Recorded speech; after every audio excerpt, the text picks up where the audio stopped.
Okay, welcome back to this Chris Scrabble session. We are on to the second part of our doubleheader with dramatic. And let's get rolling. Okay, Caliph for 34, nice first play. Now, pretty good high point tiles on the tray here. Probably, oh yeah, gotta get across there with the H on the double letter. Okay, and the V as well on a double letter. Now, let's see what comes next. That's a good one, Hoot for 28. And, ooh, I've got the Z. And there are some other good letters here. So, what to play?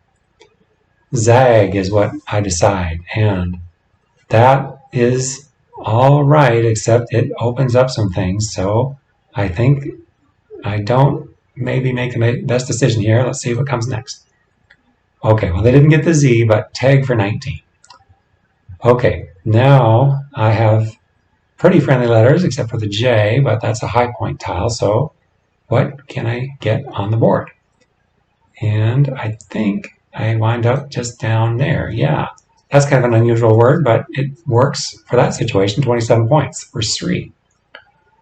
Okay, now I think we are looking at their bonus play, if I'm not mistaken. Leaping.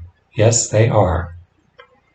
And that's probably the best arrangement there. It could have been peeling, but 67 points for them. Look what they opened up for me, though.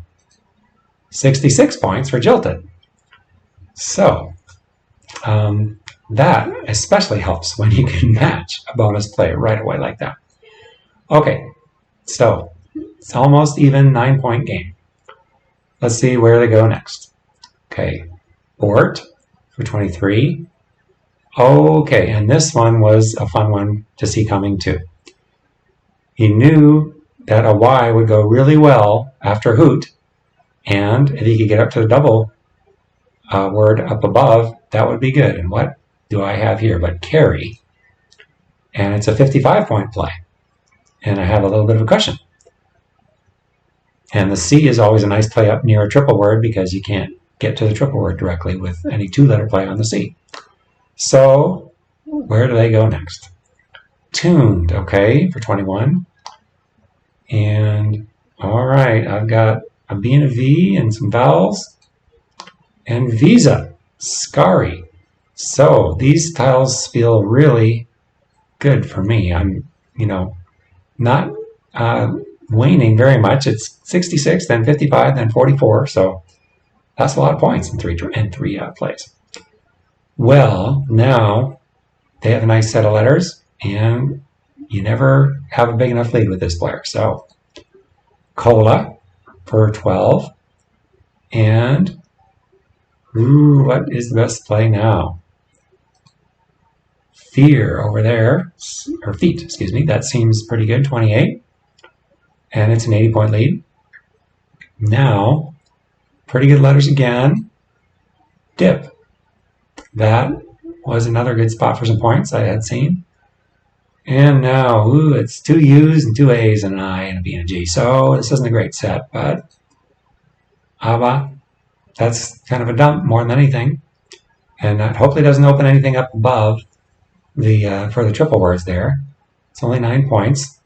But again, when you get way ahead, sometimes you are okay leaving, playing some things that aren't worth as much. So maybe not a good play there. All right. That's what happened next. And guess what? I'm down by 20 suddenly. Despoted. Well, what is going to happen now? So lots of possibilities now to make points from there. So unit seems like my best option just to make my tray look better. And I'm down by 12. Now, what are they going to do? Whoa, up there. And that's a lot of points, 30. And they're starting to pull ahead. Now I've got that X. So where can I go with that? It seems like there are some good options here. And that seems like the best. That kind of shuts down anything taking advantage of it, because it's not easy to find a word with XU in it. I mean, you can't put an S on the end of it. So it is back to a 4-point lead with my 38-point play. For a 4-point lead for them. So what should we do from here? Well, this is their tray. 2 N's, 2 E's, a U, and a T, and tune. Of course, the T is the play to put in front of the WO up there, and I would have done it if I'd gotten it, but I didn't get it. Now, I have nice letters. I got an ing, and can't recall exactly. Okay, I do rows over there for 15, trying to keep close.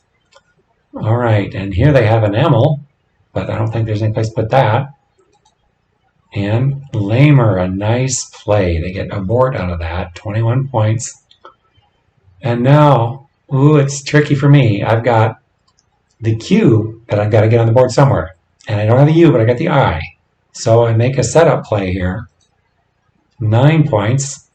And I'm still in shouting distance, 19 points down. And of course, I can put my QI under that. And it's tough to come in there because you can only put the I after the G, or an O you can. So I guess they could have blocked it if they had thought about it, but they didn't. They just put un up there. So that lets me put my QI there. And I pull ahead by 1. So now, how are we going to get out? This is their set. A bunch of vowels, but a blank and an S. And my set is tricky with a Y and a vowel, but 3 consonants. So what's the best place from here? What was the best play? Okay, eel for them. Get rid of 2 E's. 5 points only. And I don't think I can get all my tray on the table, but I can get 4 out of 5, and I play everything but the Y and hope they cannot get out. But they're pretty good with their vocabulary, and I see they do get out. I'm ahead by 7, and if they can get out, they win because I've got 4 points on my tray. So froze for 12, they pull ahead by 5, and win by 13 with that 4-point tile on my tray.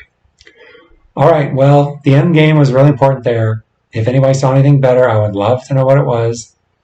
And, you know, sometimes you win, sometimes you lose, but it was definitely a good, dramatic doubleheader. I think you have to agree. All right, we'll see you next time on the Chris Scrabble sessions. Take care. Bye. I'd like to say a big thank you to isc.ro for hosting the games. Identities of all the players are hidden to protect the guilty. We do pledge to keep a clean language standard on this channel. If you'd like to challenge me, I'm out there at ISC with the nickname Cristobal. If you'd like me to review one of your games, drop me a line on ISC or at chriscrabble@gmail.com.